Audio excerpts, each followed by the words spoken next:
Hello world, Stephen Michael Zach here, and today I finally get my hands on the Nanlite Pavoslim. This is the 240C.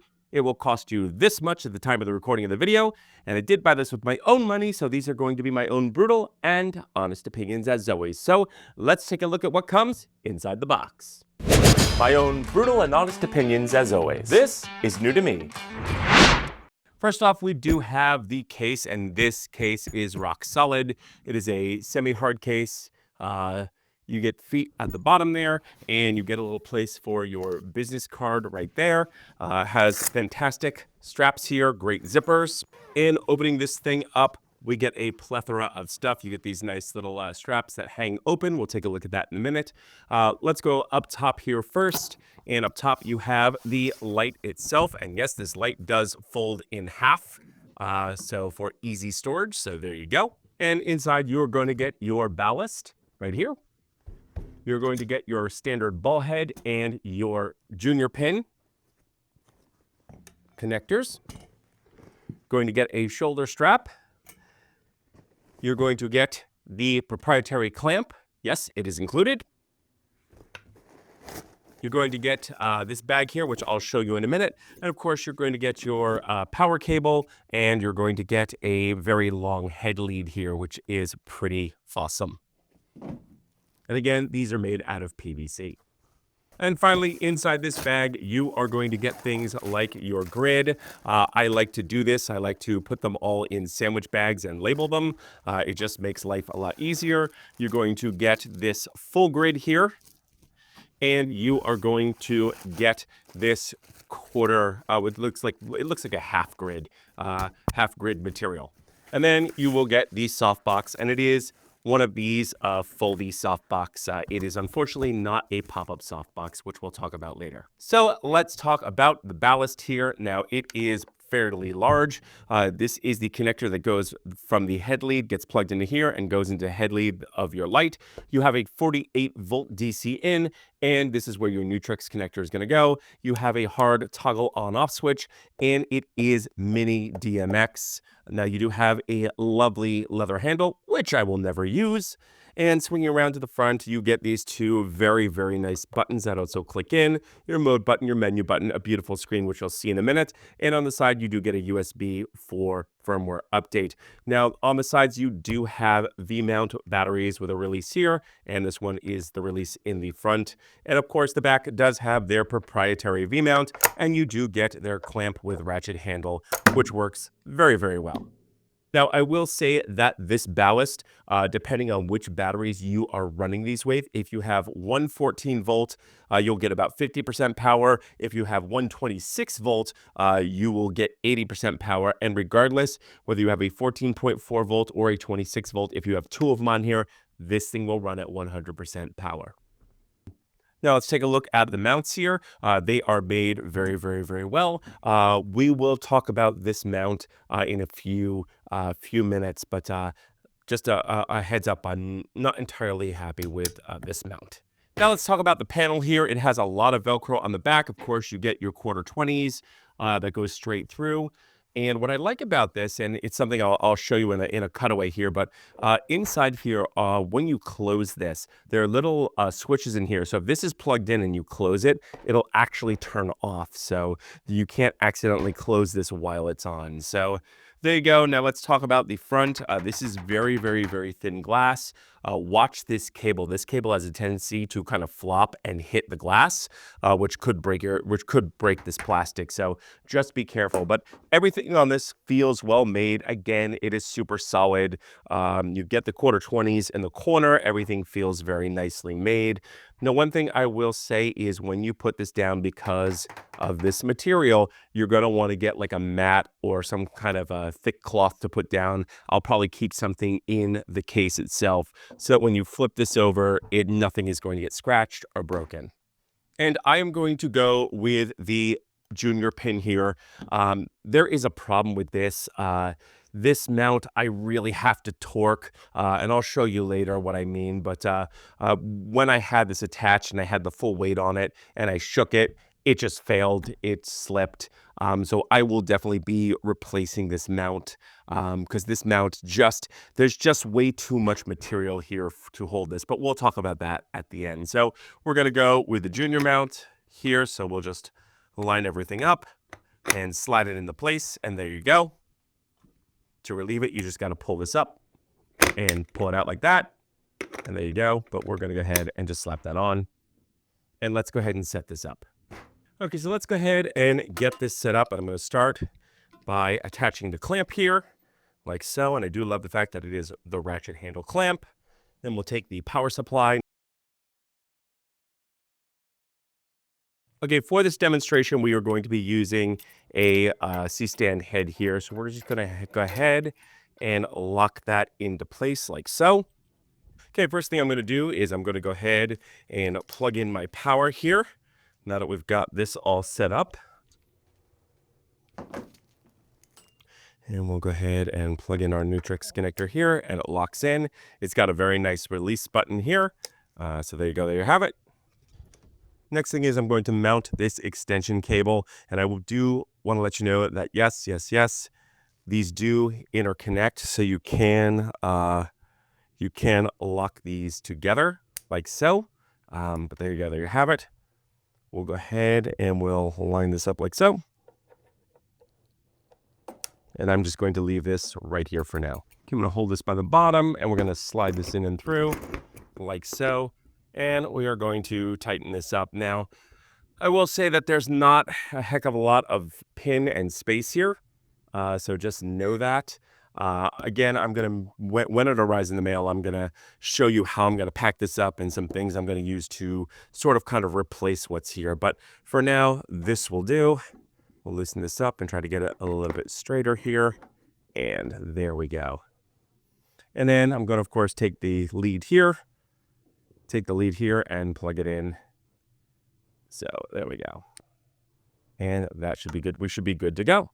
Okay, with a flip of the switch, we are activated, and you see it's got this absolutely beautiful screen. We have your CCT mode up here, your channel, the fact that it's plugged in, and of course it shows your Bluetooth, your 2.4 gigahertz, and it does show that you have CMRX here. So let's go ahead and spin the left dial here, and that is going to control your power there. It goes from 0 to 100, and if you click it, it goes off and then on. So it's a very quick thing here. Next, you take the left, give it a little twist, and it goes from 7,500 Kelvin all the way down. And if we press in the button, 2,700 Kelvin, 32, 43, 56, 65, 75. So there you go, all the way down to 2,700 Kelvin. And it goes all the way up in increments of 100, all the way up to 7,500 Kelvin. And then, of course, you can grab the left dial and go over to the plus minus green. And this is where this thing really champions. You can go all the way up to 150 green and 150 magenta. So pretty amazing. And if you give this a fast turn, it goes faster on each one of these. So very, very nice. Not that you'll actually use 150 to correct a light, but you do get that kind of flexibility. Now, hitting the mode button on the left here, you're going to go into your selection here, and you can go down using the right dial into your HSI mode. And clicking that, you've got your HSI. And let's click over to 120 and pressing the button, you got 180, 240, 300, 360, back to 60, back to 120. So very, very, very, very fast to get around, or you could just scroll through and find the color that you want. Very cool there. And of course, you can... let's scroll back here. And of course, you've got your saturation, so you can desaturate or saturate to your heart's content. Pressing the mode button again, we're going to go into the RGBW mode. I never touch this. You can control your reds, your greens, your blues, your whites. I never touch this. Moving on. Then, of course, you've got your gels mode, and man, you have 100%, 100 to 0. You got 56 and 3200 Kelvin, and that's it. Or you can move over to the gels, and you have a massive plethora of gels. And they do tell you what the gels are, which is fantastic. So you're not going to have to look them up. Pressing the button again, you go into the effects mode. Now, fair warning for some of you who are triggered by flashing lights, I will leave a channel marker for you to skip this, but we'll go ahead and go into that. And of course, you get TV and you have a plethora of controls, which is fantastic. If you have your TV and you turn the left knob to go down and select other things, and then grab the right knob for TV. You've got paparazzi. You've got candle fire, and yes, you can control the color of this. You've got disco, you've got bad bulb, fireworks, explosion auto, explosion manual, and that's if you press in the button, the right button, you can trigger it. You have welding, you have Q loop, CCT loop, INT loop, you have your flash, pulse, storm auto, storm manual. Again, you'll press in the right button and trigger that yourself. Police car, and then back to TV. So a lot of very, very usable controls. The fire looks pretty darn good. And that is it. We will go back into the CCT mode. Now, pressing the mode button here, this is where all your DMX is, all that fun stuff. You can go into the DMX addresses, and you've got your smoothing, your dimming curve, all that good stuff. Again, I don't have a DMX yet, so we're not going to cover that. You have your wireless control. You could either do 2.4 gigahertz with the phone app, or you have Lumen Radio, or you can turn off all your wireless. So a lot of choices there. You can rotate this lovely screen. You can make it brighter. There's a button for backlight, so the backlight goes off, language, firmware update, reset all settings, version, all that fun stuff that I will not touch. So clicking in, and that is pretty much it. Those are the controls. Very, very intuitive. Okay, so I wanted to know if this thing is hot swappable. So I'll plug in a battery there. And I'm going to plug in a battery on this side. And what happens when I pull this out? It is hot swappable, but it does give you a reading here. And it does drop it down to 50%. Let's go back up to 100% here. And let's do that again. It says using mixing 1.8 batteries, blah, blah, blah. We'll freeze that and we'll read what that says later. So there you go. There you have it. It is hot swappable. Okay, so let's go ahead and throw on the softbox here. And this is going to take a bit of fiddling.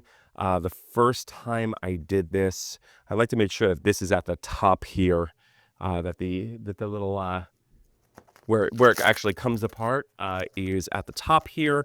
Some people will want to put that on the bottom. I just find it's easier to go on the top here. And again, you're just going to squeeze this around and Velcro it in. Now, I will say that this does take quite a while, and I did have to figure out that this actually bends here and then goes in. It doesn't go actually around the plug. It has to bend, and this is sort of just come around the back here, like so. Squeeze that on, come around the back, and that's not on properly. So let's go ahead and try to get this on. And you will have to open this up like I just showed you here in order to get this on properly. That is just what you'll have to do. It is much easier to do it that way and then to line everything up like so. And let's go ahead and see if we can get this lined up properly. So there you go. It does take a bit of doing in order to get this on. So there you go. There you have it. But once it's on, it is on. Not crazy about the way it fits on the bottom here. You almost have to like flatten it out here and then go around. So a little weird. And you're going to get a little bump notch right up top here, which is fine. But it is on. It should do the trick. Now let's go ahead and let's slap on. I like using the full diffusion. I think it really works nice with all the lights here. Now you want to make sure that you do leave enough room. I like to take the corners here. You want to make sure you leave enough room for the grid here. So there we go. And one thing I will say is that this diffusion does not feel large enough. And this is what I find in a lot of these soft boxes is The diffusions just about make it or barely make it, or I have to like really push in the sides in order to get this to stick. So something that would fit a little bit better here. That is really one of the cons. I do know that the grid cloth that they give you, which is I think a half grid cloth, that actually fits better in here than this one. But I do actually have to bend this in a little bit in order to get this to lie right. So there we go. Not too bad. It just about makes it. And let's go ahead and put in the grid here. Now we'll have to sort of kind of find the corners here. And again, the corners have these kind of like, they do detach. And this seems a little bit oversized. It's interesting because these seem a little bit too small and this seems a little bit too big. And I'm not sure if it matters what side it goes into. I will tell you the Velcro is very, very strong on this. So there, I seem to have a lot of extra material here. No matter which way I put this, I seem to have a lot of extra material. So I don't know if it's a good thing or a bad thing, but there you go, there you have it. So one thing I've noticed is I do have a little bit of excess here. The grid is actually kind of too big. So I do have a little bit of, it doesn't lie completely flat in. So there you go, there you have it. Okay, so let's talk pros and cons. And the first con I have is this. This does not hold. It's very easy to shake and the whole thing just kind of drops. I will say that when I'm tightening this, it feels like I'm going to strip it. This is not a very good mount. I would 100% just leave this at home. Now, I have ordered this Kupo mount, which is still coming. It hasn't arrived. It should be here today, but it is basically a all metal female to female ball head, similar to this. And I will use this in conjunction with the actual pin mount that this came with, but I definitely do not think because there's so much metal here, this is not going to hold. So I would definitely find another option. So speaking of which, I do like this thing. Another con, I guess, and this is kind of my con with all these panel lights. Why can't we make this cord come off? Why can't we just make this a connection? I don't understand why it has to be attached.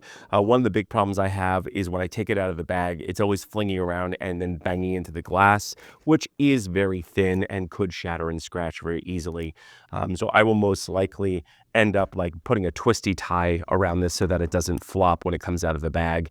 Maybe just do a loop and a twisty tie so it can't fling forward and hit. So there you go. There you have it. And then I guess another con, and this is really kind of a personal preference. This thing, the Softbox, does take some time to set up. Not a big deal for me. I did notice that the grid seems to be a little bit too big, and then the full diffusion seems to be a little bit too small, or just about make it. So not really sure why that is. Maybe it's just the way mine was cut in the factory. But I do know that it is a little bit difficult to get the diffusion in here. And then there's tons of room in the grid. It's almost too big, which is fine. It's going to do its job. It's going to work. It's not a big deal. Some other negative things is that this thing is heavy. It does not really fit into the lightweight lifestyle that I was going for, but it does pack a lot of power and it does have a lot of features. We'll talk about the pros in a minute. One last negative is the fact that in its case, this thing is 27, almost 28 pounds. And I just want to say to the manufacturers that when something is 20 to 25 pounds plus, our cases need to be on wheels. There's no way that I want to throw a almost 30-pound light on my shoulder and carry it. It's just not going to happen. It's going to go on a cart, but even, pulling it from the car to the car is a lot. I would love to just be able to pull it out of the car and roll it in. So I will probably look for some kind of rolling case for this, or some other kind of solution where I'm not lifting an almost 30-pound light fixture. Other than that, I really can't find any fault with this. So there you go. There you have it. Let's go to the pros. this is a solid piece of professional equipment and well worth the money that I paid for it. It has excellent special effects. It has lumen radio, it has wireless, it has everything you would need. I guess a negative for some people could be the fact that the DMX is a mini DMX and you need an adapter. It is just an extra few dollars for a cable, so I don't really find that a negative. If I was going to use something, I would use the CMRX in this and just use blackout. But all in all, this delivers the quality that Nanlite and Nanlux is known for. I love these panels. They're very small to put into a corner. They are very, very, very solidly well made. The case is rock solid. I really don't have any complaints, and I'm very happy to have this in my arsenal. I have the 120C. I did a review right there of it. I use it all the time, and I'm very excited to use this as my key light, and now that'll be like a hair light or an extra light or a backlight, something like that. But very, very, very, very nice. So that's it. Those are my thoughts, but I want to know yours. So leave your questions and comments in the notes below. Also, don't forget to like, share, and subscribe, and don't forget to mash the bell button to be notified when we drop a brand new video. And feel free to use the links below as it helps out the channel. I'm Stephen Michael Zach, and this is new to me.